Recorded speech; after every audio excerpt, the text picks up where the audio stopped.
The space station called Harmony's Edge was old. It had seen thousands of ships come and go. Traders from 100 different worlds walked through its metal halls every day. Some had scales, some had feathers. Some were made of things that did not exist on Earth. They all came here to buy, to sell, to talk, and to rest, but nobody went near Cargo Bay 17. That was where she lived. The creature had arrived 3 weeks ago. Her escape pod had drifted in from a part of space that no one talked about. The maps called it the Dead Zone. Ships that went there did not come back. But somehow, she had come from that place alone, in a broken pod that was barely holding together. When the station workers opened the pod, they ran. They ran and they screamed, and they did not stop until they reached the other side of the station. She was tall, almost 3 meters from the ground to the top of her form. Her body was not solid like a human body. It was made of dark tendrils that moved like smoke in slow wind.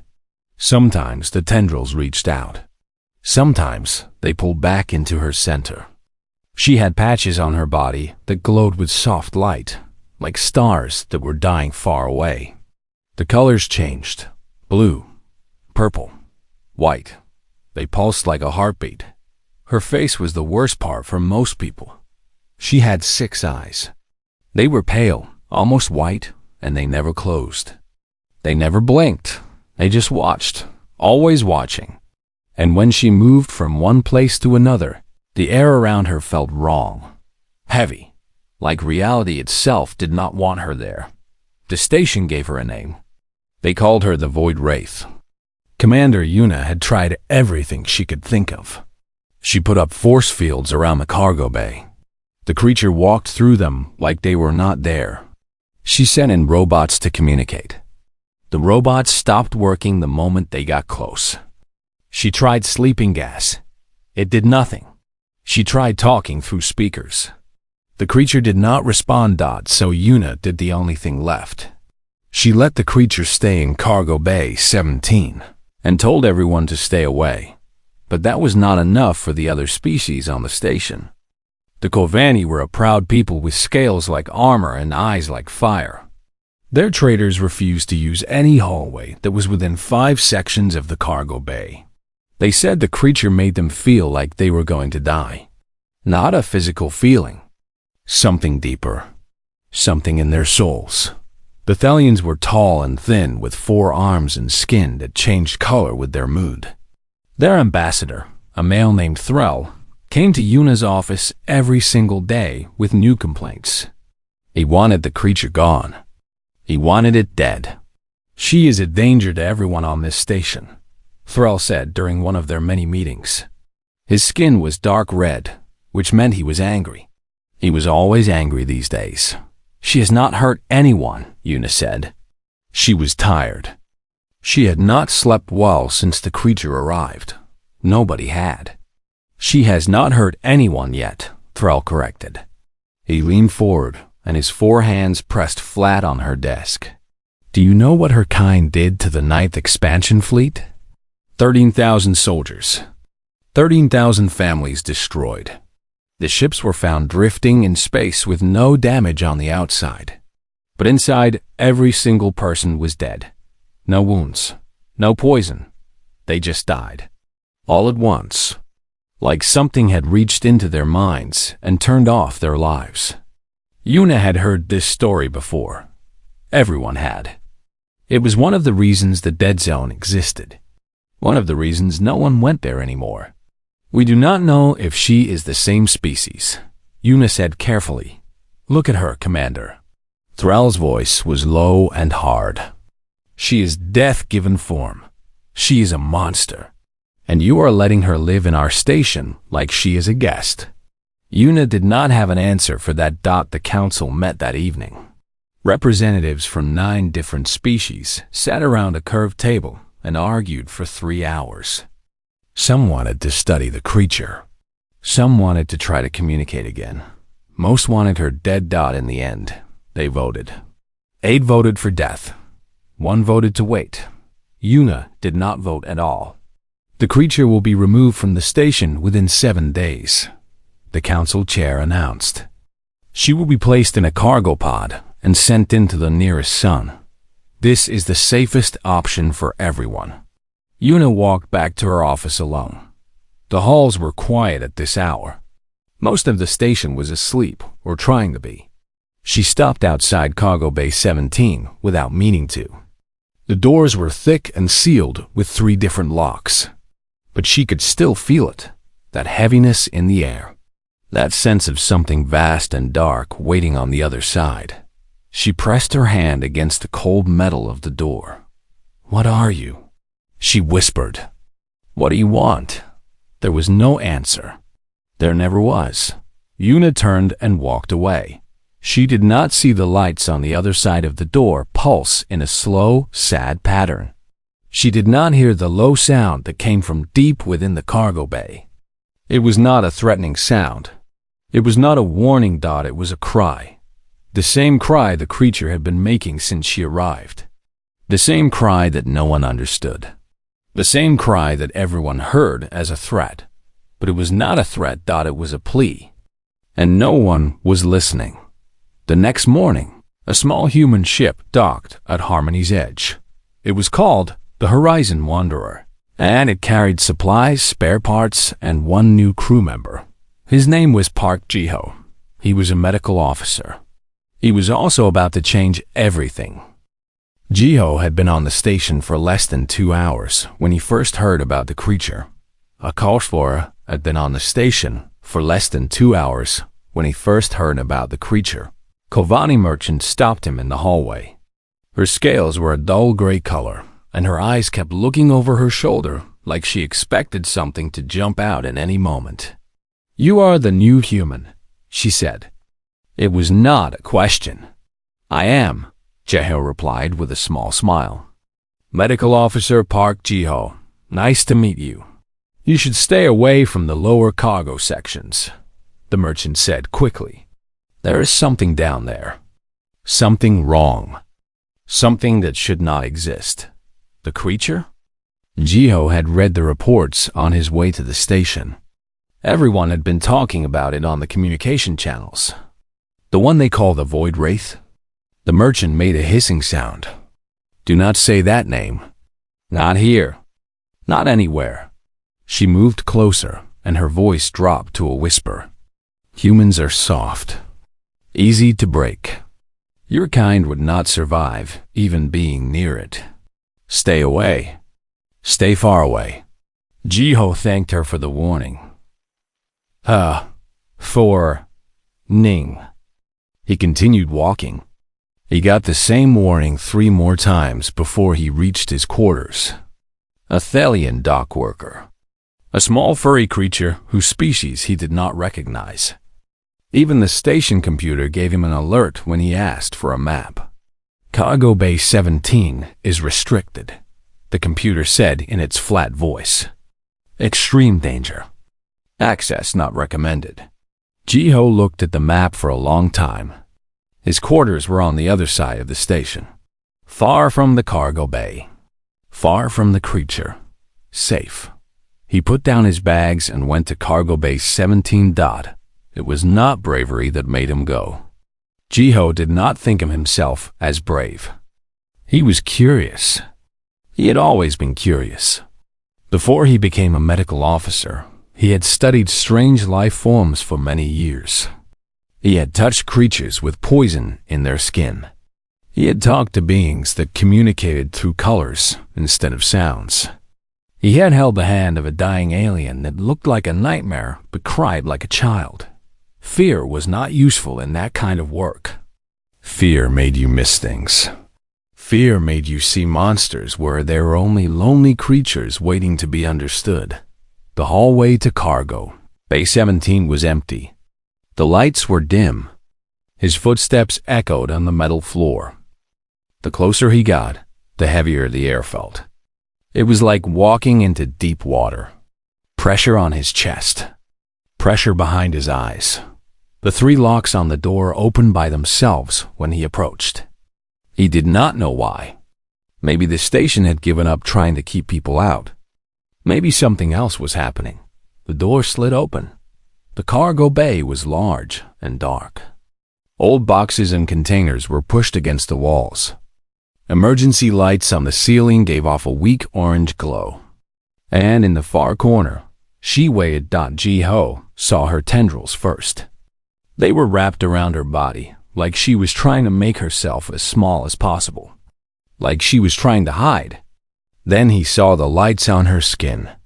They pulsed in slow, uneven patterns. Blue, then nothing. Purple, then nothing. Like a heart that kept forgetting the beat. Then he saw her eyes. 6 pale circles in the darkness. All of them locked on him. The feeling hit him like a wave. His stomach dropped. His skin went cold. Every part of his brain screamed at him to run. This was wrong. This was dangerous. This was death standing in front of him wearing a shape that should not exist. But Jiho did not run. He had felt this before.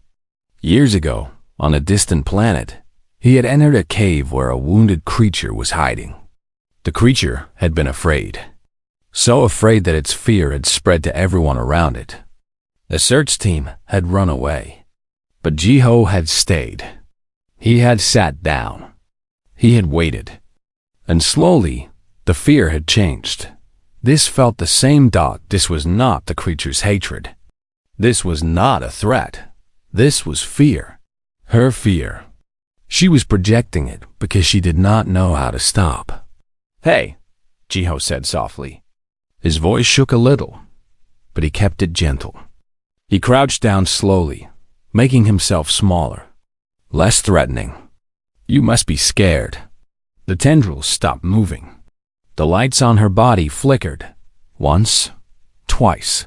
The pattern looked different now, almost like a question. "I am not going to hurt you," Jiho continued. He pressed his hand against his chest. "My name is Jiho. I am a doctor. I help people who are hurt. I help people who are sick." He paused. "I help people who are alone."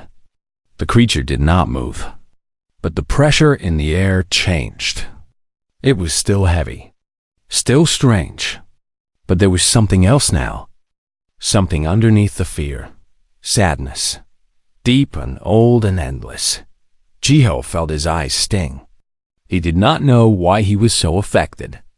Humans had always been like this. They felt things deeply, even things that were not their own feelings. It was what made them good doctors, good friends, good partners to species that no one else could understand. "You are alone," Jiho whispered. It was not a question. He knew it was true. He could feel it in his bones. "You have been alone for a long time." The creature made a sound.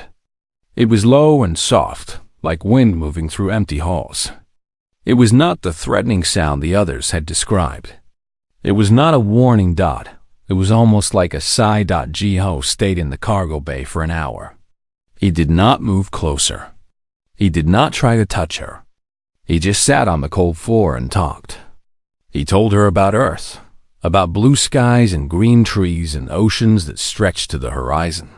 He told her about his family, about his sister who made terrible jokes, about his mother who cooked food that was too spicy, but nobody had the heart to tell her. He told her that she was not alone anymore.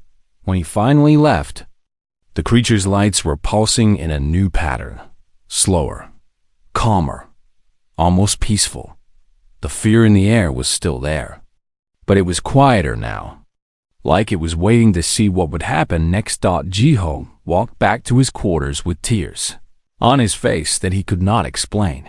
He did not know it yet, but he had just done something that no one else in the galaxy had managed to do. He had made her feel safe, and for a creature like her, that meant everything. The days passed and Jiho became a ghost on the station. He did his job in the medical bay. He treated burns and broken bones and strange alien illnesses that he had only read about in books. He smiled at his patients. He was kind and careful and professional, but the moment his shift ended, he disappeared. Everyone knew where he went. The station was not that big, And secrets did not last long in a place where 100 different species lived together. The human medical officer was visiting the creature every day, sometimes for hours, that the whispers spread like fire. "He has lost his mind," said the Corvani traders. "The creature has infected his brain." "He is trying to die," said the Thelian workers. Some humans are like that. They seek out danger because they are tired of living. "He is a fool," said Ambassador Threll. And fools do not last long in this galaxy. Commander Yuna called Jiho to her office on the 4th day. She looked tired. There were dark circles under her eyes, and her uniform was wrinkled like she had slept in it. The creature was not her only problem, but it was the biggest one. "I need you to explain what you are doing," she said. Her voice was calm, but there was worry underneath it. "The Council is asking questions. The other species are nervous, and I cannot protect you if I do not understand." Jiho sat across from her. He looked tired too, but there was something in his eyes that had not been there before. A light. A purpose. "She is not dangerous," he said simply. "You cannot know that. I can." Jiho leaned forward. "Commander, I have worked with dangerous creatures for 15 years. I have studied species that could kill with a touch.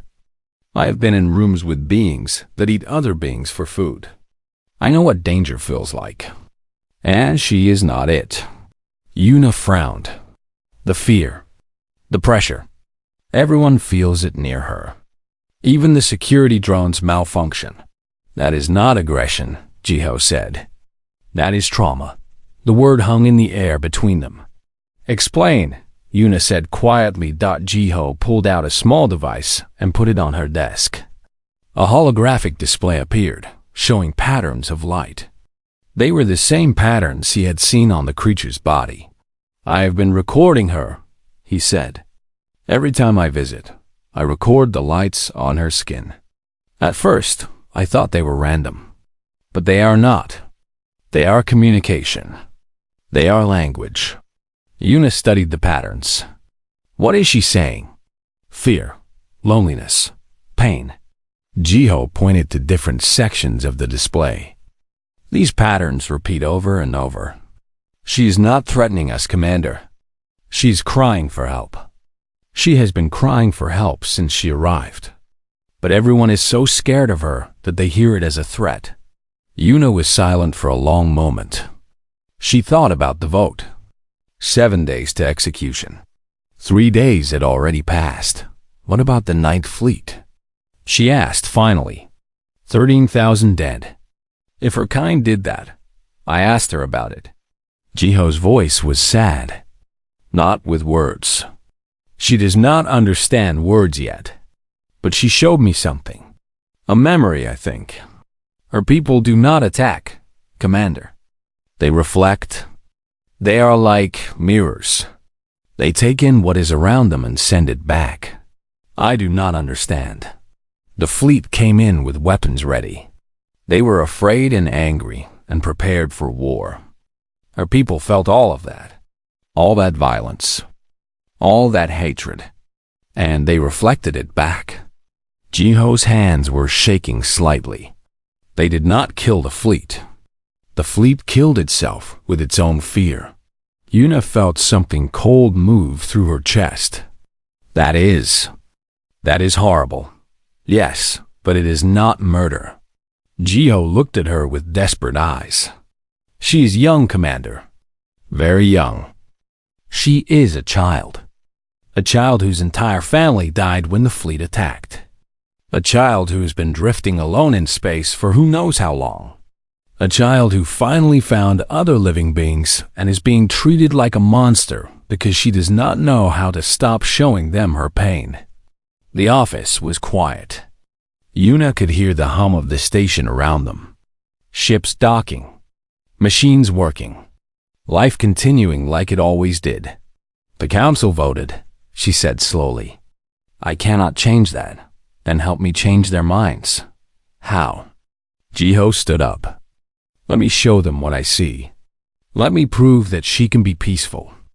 that she responds to kindness. He paused. Give me the time that is left. If I fail, I will not fight the execution. But if you succeed, you will have done something impossible. Humans are good at impossible things. Yuna almost smiled. Almost.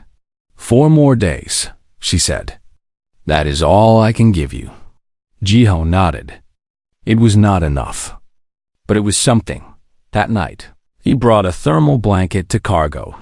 Bay 17. He had noticed that she had trouble keeping warm in the station's climate. Her tendrils shivered sometimes, and her lights grew dim when the temperature dropped odd. When he offered the blanket, she did not take it at first. She just watched him with those 6 pale eyes. It is okay, Jiho said softly.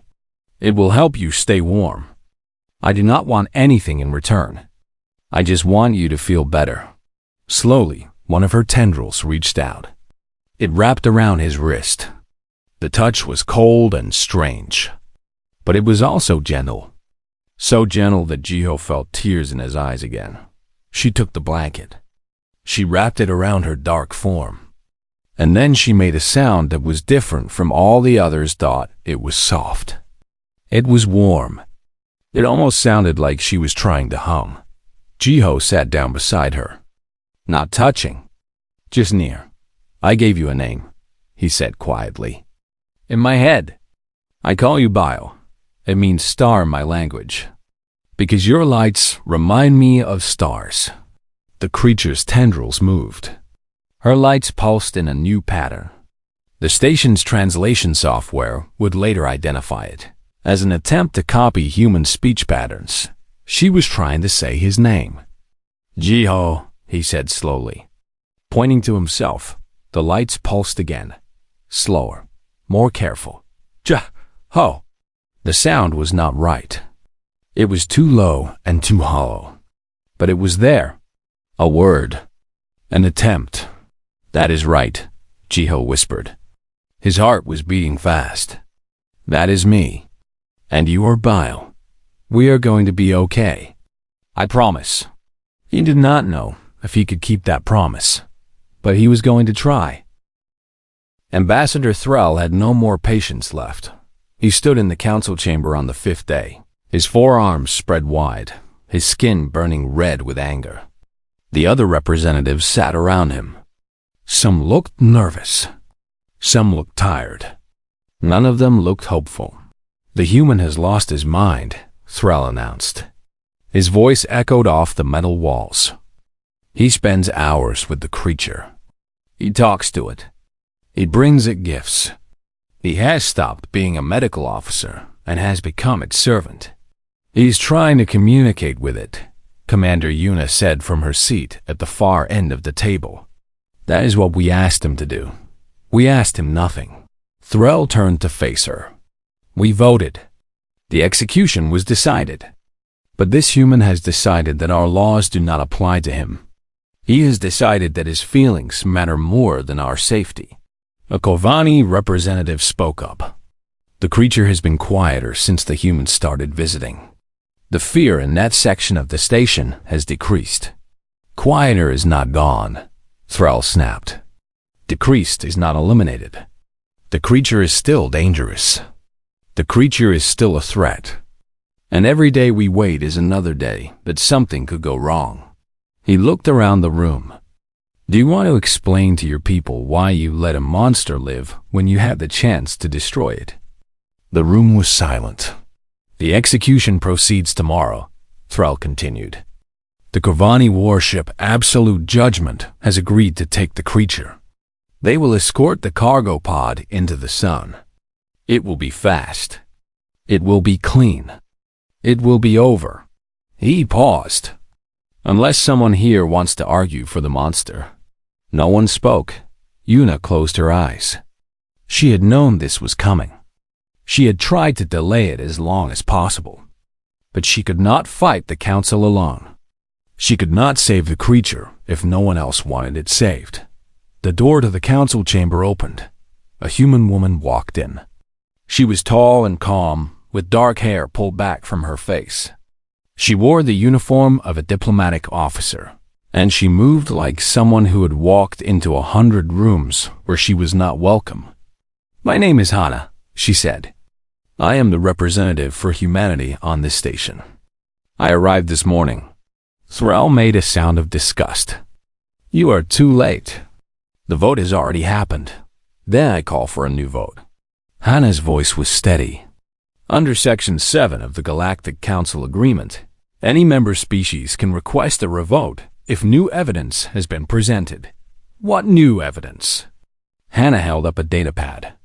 "Medical Officer Park Jiho has been recording his interactions with the creature. He has identified patterns in its communication. He has established that it is not hostile but traumatized. He has made contact with it in ways that no one else has achieved." She looked around the room. "That is new evidence. That is the opinion of one human who has clearly been affected by the creature's powers." Thrall said coldly, "Then let us vote and find out what everyone else thinks." The council voted. 9 species voted for execution. 1 species voted against. Humanity's vote did not change anything. "The motion carries," the council chair said. "The execution proceeds tomorrow at dawn." Hana stood very still. Her face did not change, but something in her eyes went dark. "I understand," she said quietly. "I will inform Medical Officer Park." She found Jiho outside Cargo Bay 17. He was sitting on the floor with his back against the sealed doors. His eyes were closed. He looked like he had not slept in days. "They are coming at dawn," Hana said. "I know." His voice was hollow. "I heard the announcement." Hana crouched down beside him. "I filed 17 appeals. I contacted every human organization I could think of. I tried to invoke the Sapient Rights Accord. Nothing worked." She paused. "They're scared, Jiho. All of them. And scared people do terrible things. They should be scared of themselves." Jiho opened his eyes. They were red from crying. "Bile showed me something today. A memory. Her family. They did not attack the Ninth Fleet. They absorbed its fear and reflected it back. The fleet killed itself with its own terror." He laughed bitterly. "The council is about to murder a child because they cannot face what they are." "I believe you," Hana said softly. "But belief is not enough to change their minds. Then what is?" She did not have an answer. The doors behind Jiho made a sound. A soft click. Then they slid open. A tendril emerged from the darkness. It was dark as space and moved slowly, carefully. It wrapped around Jiho's shoulders like an arm around a friend. Bile had heard everything. Her lights were dim. The patterns were slow and sad. But she was not projecting fear anymore. She was projecting something else. Something that felt like goodbye. "No," Jiho said. His voice cracked. "No, you are not giving up." "I am not giving up." He turned and looked into those 6 pale eyes. For a long moment, neither of them moved. Then Bile made a sound. It was soft and broken and impossibly gentle. And her lights pulsed in a pattern that Jiho recognized. She was trying to comfort him. She knew she was going to die. She had accepted it. And instead of being afraid, she was trying to make him feel better. Jiho felt something break inside his chest. "I will not let them take you," he whispered. "I do not care what it costs. I will not let them hurt you." Hana watched from behind him. She saw the creature wrap more tendrils around the human. She saw the lights pulse in patterns that looked almost like a heartbeat. She saw something that no one else on this station had seen. She saw love, not romantic love. Not the love between family or friends. Something different. Something deeper. The love between 2 lonely souls who had found each other in the darkness. "We need a plan," Hana said quietly. Jiho looked at her. "I have one. Will it work?" He did not answer. He did not know. But he was going to try anyway. That was what humans did. They tried. Even when everything said they would fail. Even when the whole galaxy was against them. They tried. And sometimes that made all the difference. Dawn came with the sound of engines. The Kavani warship Absolute Judgment had docked at Harmony's Edge during the night. Its crew was already awake, already armored, already armed. They had done this before. They had removed dangerous creatures from stations. They had escorted death into the sun. This was just another job. Ambassador Thrall led the group through the station's corridors. 50 soldiers marched behind him. Their boots hit the metal floor in perfect rhythm. 2 death priests walked at the back, their robes dark purple, their voices soft as they spoke ancient words of ending. Commander Yuna walked with them. She had not slept. Her face was pale, and her hands were shaking slightly, but she walked anyway. This was her station. If something terrible was going to happen, she would witness it. The hallway to Cargo Bay 17 was empty. The lights flickered. The air grew heavy with each step. Thrall raised his hand. The soldiers stopped. The doors were already open. Jiho stood in the center of the cargo bay. He was alone. He wore his medical uniform. He had no weapons, no armor, nothing to protect himself. Behind him, filling half the room, was Byol. She was not hiding anymore. She stood at her full height, almost touching the ceiling. Her tendrils spread out around her like the arms of a dark star. Her lights burned bright, brighter than anyone had ever seen them. Blue and purple and white, pulsing fast, pulsing strong. She looked like everything the station had feared. She looked like a monster. "Move aside, human," Thrall commanded. His voice echoed in the cargo bay. No. The soldiers raised their weapons. Red targeting lights appeared on Jiho's chest, on his face, on his heart. "You are one man," Thrall said slowly. "You have nothing. No power, no protection. What do you possibly think you can do?" Jiho smiled. It was a tired smile, a sad smile, but it was real. "I can show her that someone thinks she is worth dying for." The room went silent. No one moved. No one spoke. Even the death priests stopped their words. Then Bile moved. Her tendrils reached forward. They wrapped around Jiho, not in attack, not in violence, but in something else entirely. They held him gently, carefully, like he was made of glass. Like he was the most precious thing in the universe. And then she changed. Her massive form pulled inward. Her tendrils contracted. Her body grew smaller and smaller until she was barely taller than Jiho himself. She pressed against his back and looked out over his shoulder with her 6 pale eyes. She looked like a frightened child, hiding behind her only friend. The fear that had filled the room since the doors opened vanished. It disappeared so suddenly that several soldiers stumbled. It was like a weight had been lifted. Like a storm had ended. In its place came something else. It took them a moment to understand what they were feeling. Most of them had never felt it before. Not like this. Not so pure and strong. Safety. The creature was projecting safety. "She is an empath," Jiho said quietly. His voice carried in the silence. "She reflects what she receives. You gave her fear, so she reflected fear. You gave her hatred, so she reflected hatred." He looked at Thrall. "I gave her protection. I gave her kindness. I gave her love."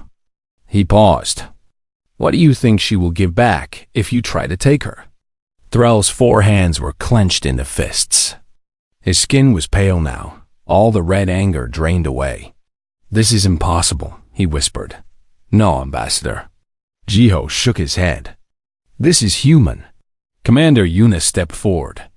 She had been watching from the back of the group, and now she moved through the soldiers until she stood at the front. Her eyes were wet, and her hands had stopped shaking. "Stand down," she said. Her voice was clear and strong. "All of you, lower your weapons." "Commander," Thrall began, "the creature is no longer classified as a threat." Yuna looked at Bile, at the gentle tendrils wrapped around Jiho, at the soft lights pulsing in calm patterns. "Under the Provisional Sapience Accord, she is hereby granted protected status pending full review." She turned to face the ambassador. "This execution is cancelled." Thrall opened his mouth to argue, but he looked at the creature again. He felt the safety radiating from her like warmth from a sun, and he could not find the words. The soldiers lowered their weapons. The death priests fell silent. And in the center of Cargo Bay 17, a human held a creature made of starlight and shadow, and both of them were crying.